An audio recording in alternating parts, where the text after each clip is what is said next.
प्रणाम, मैं हूं अक्षरा सिंह। संविधान ने आप सबों को वोट डालने का अधिकार दिया है, इसलिए वोट अवश्य दें। पवन सिंह के लिए वोट मांगती हुई नजर आई अक्षरा सिंह। आपने ये वीडियो देखी? ये वीडियो भी काफी तेजी से सोशल मीडिया पर वायरल हो रहा है, जिसमें अक्षरा सिंह वोट मांगते हुए नजर आ रही है। इसके पहले भी जब रिपोर्टर ने अक्षरा सिंह से पूछा था कि पवन सिंह काराकाट से चुनाव लड़ रहे हैं, आप क्या कहना चाहेंगे, तब अक्षरा सिंह ने रिपोर्टर से कहा था कि वो कामना करती है कि पवन सिंह विजयी हो और आगे बढ़ते रहे। ऐसा अक्षरा सिंह का कहना था। हाँ, मुझे पता है आप लोगों को विश्वास नहीं हो रहा होगा, लेकिन अक्षरा सिंह ने ऐसा कहा था। मैं आपको बता दूं, अक्षरा सिंह ने जब तक पवन सिंह गायक रहे, अभिनेता रहे, कभी सपोर्ट नहीं किया पवन सिंह को। पवन सिंह पर उंगलियां ही उठाई।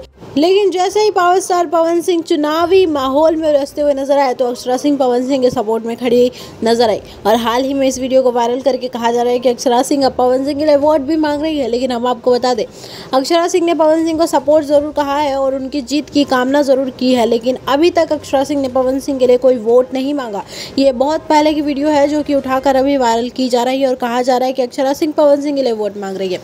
और अगर अक्षरा सिंह चाहे भी तो पवन सिंह के लिए वोट नहीं मांग सकती, क्योंकि अक्षरा सिंह हाल फिलहाल में बीजेपी का प्रचार करते हुए कानपुर में नजर आई। तो इससे एक बात साफ हो जाती है कि अक्षरा सिंह बीजेपी पार्टी से कहीं न कहीं जुड़ गई हैं और पवन सिंह निर्दलीय चुनाव लड़ रहे हैं। तो अक्षरा सिंह पवन सिंह के लिए वोट ऐसे में तो कभी नहीं मांग सकती। वेल, इस पर आप क्या कहना चाहेंगे? नीचे कमेंट बॉक्स में जरूर बताइएगा। मिलते हैं नेक्स्ट वीडियो में, तब तक के लिए बाय बाय।